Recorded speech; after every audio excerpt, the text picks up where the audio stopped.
नमस्कार, मैं अंकित और आप देख रहे हैं सिटी पोस्ट लाइव। अब बात बिहार के जमुई जिले से सामने आए एक बड़े जमीन घोटाले की। आपको बता दें कि जिसने प्रशासनिक व्यवस्था पर गंभीर सवाल खड़े कर दिए हैं। दरअसल जमुई जिले के झाझा अंचल के सरकारी गैर मजरूआ जमीन को अवैध तरीके से रैयती बनाकर नामांतरण करने का बड़ा मामला सामने आया है। इस पूरे प्रकरण में आपको बता दें कि प्रशासन ने सख्त रुख अपनाते हुए तत्कालीन अंचलाधिकारी अमित कुमार रंजन और 2 राजस्व कर्मचारियों के खिलाफ एफआईआर दर्ज कर दी है।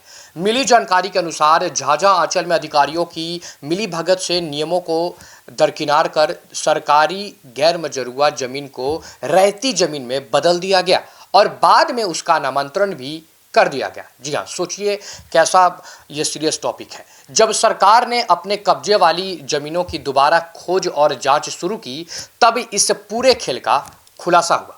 जांच में ये सामने आया कि तत्कालीन अंचलाधिकारी अमित कुमार रंजन के साथ राजस्व कर्मचारी सह राजस्व अधिकारी अवधेश कुमार और रामानंद दास की भूमिका संदिग्ध रही है। आरोप है कि इन अधिकारियों ने प्रखंड के कई हलकों और नगर परिषद क्षेत्र की कई एकड़ जमीन का नामांतरण जो है नियमों के खिलाफ जाकर कर दिया।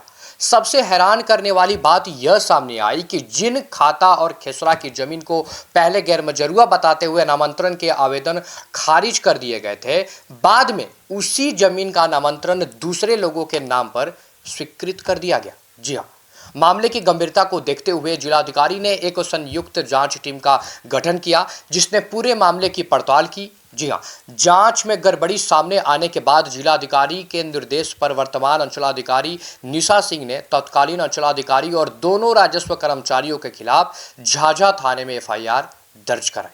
इसके साथ ही प्रारंभिक जांच में सामने आए 92 गैर मजरूआ जमीन के नामांतरण को रद्द करने की प्रक्रिया भी शुरू कर दी गई है।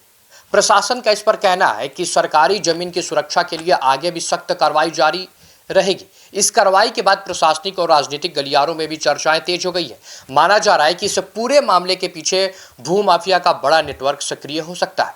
कई जमीनों का नामांतरण होने के बाद उनकी खरीद बिक्री भी कर दी गई है, जिससे अब कई जो खरीदार हैं उनकी चिंता बढ़ गई है। खास तौर पर नगर परिषद क्षेत्र के नावाडीह मौजा में 2 दर्जन से अधिक लोगों द्वारा गैर मजरूआ जमीन का नामांतरण कराए जाने की बात सामने आई है।